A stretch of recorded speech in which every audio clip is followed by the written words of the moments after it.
सत श्री अकाल साਰਿਆਂ ਨੂੰ। आज हम स्प्लिट मिडल टर्म करना सीखेंगे। स्प्लिट मिडल टर्म करने के लिए 3 टर्म्स होनी चाहिए। देखो यहाँ पे है 6x² + 5x - 6, ये 3 टर्म्स हैं जो कि होनी ज़रूरी है। और इसमें एक टर्म है, देखो यहाँ पे -6, इसके साथ कोई भी वेरिएबल नहीं है और जिसके साथ एक भी वेरिएबल ना हो उसे क्या कहते हैं, कांस्टेंट कहते हैं। और यहाँ पे x² है, देखो जिसके सर पे भी पावर 2 हो उसे क्वाड्रेटिक कहते हैं। और क्वाड्रेटिक टर्म और कांस्टेंट टर्म के बिना स्प्लिटिंग मिडल टर्म नहीं हो सकता, इसलिए क्वाड्रेटिक टर्म और कांस्टेंट टर्म का होना ज़रूरी है। और सबसे पहले आपको कांस्टेंट टर्म को क्वाड्रेटिक टर्म के कोएफिशिएंट से मल्टीप्लाई करना होगा। कांस्टेंट टर्म क्या हुआ यहाँ पे 6 और क्वाड्रेटिक टर्म क्या हुआ x² का जो कोएफिशिएंट है 6, इससे मल्टीप्लाई करना पड़ेगा। तो आपका मल्टीप्लाई करके आया 36।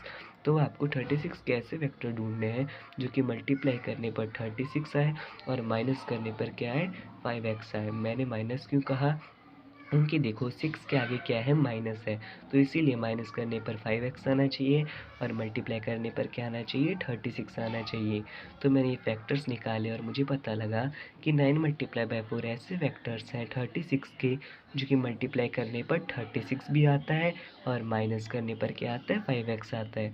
तो मैंने यहाँ लिख दिया 6x² + 9x - 4x - 6।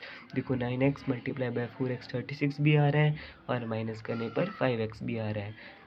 अब आपको इन दोनों के कॉमन फैक्टर निकालने पड़ेंगे और इनके भी। अब देखो 6x² + 9x के यहाँ पे हमने कॉमन फैक्टर ढूंढ लिए हैं। यहाँ पे कॉमन फैक्टर देखो क्या है, 3x कॉमन फैक्टर है तो लिख दिया 3x है। और जो कॉमन नहीं है वो ब्रैकेट में लिख दिया। ब्रैकेट में क्या कॉमन नहीं है, 2x कॉमन नहीं है और 3 कॉमन नहीं, लिख दिया ना 2x + 3। और वैसे ही -4x - 6 के साथ करना है। इसमें देखो कॉमन क्या है, -2 कॉमन है तो लिख दिया। जो कॉमन है उसे बाहर लिखना है और जो कॉमन नहीं है वो ब्रैकेट के अंदर। तो ब्रैकेट के अंदर लिख दिया जो कॉमन नहीं है, 2x कॉमन नहीं है लिख दिया, +3 कॉमन नहीं है वो भी लिख दिया। अगर आपने सही किया होगा तो आपके दोनों ब्रैकेट में जो नंबर आए हैं 2x + 3 तो ये सेम आएगा। अगर आपके सेम नहीं है तो आपने गलत किया है। यहाँ पे मेरे ये देखो दोनों ब्रैकेट में सेम है, मतलब मैंने सही किया है। तो मैंने देखो ये कॉमन है तो नीचे लिख दिया 2x + 3 और जो ये 3x - 2 है इसे आपको ब्रैकेट में करके लिख देना है। इस तरह आपको स्प्लिट मिडल टर्म करना है। आप ऐसे फैक्टराइज कर सकते हैं।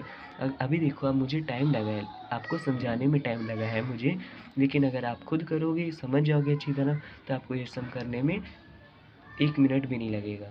वाहेगुरू जी दा खालसा, वाहेगुरू जी दी फतेह। अगर आपको ये वीडियो अच्छी लगी तो इस चैनल को सब्सक्राइब ज़रूर करिए और लाइक ज़रूर करिए।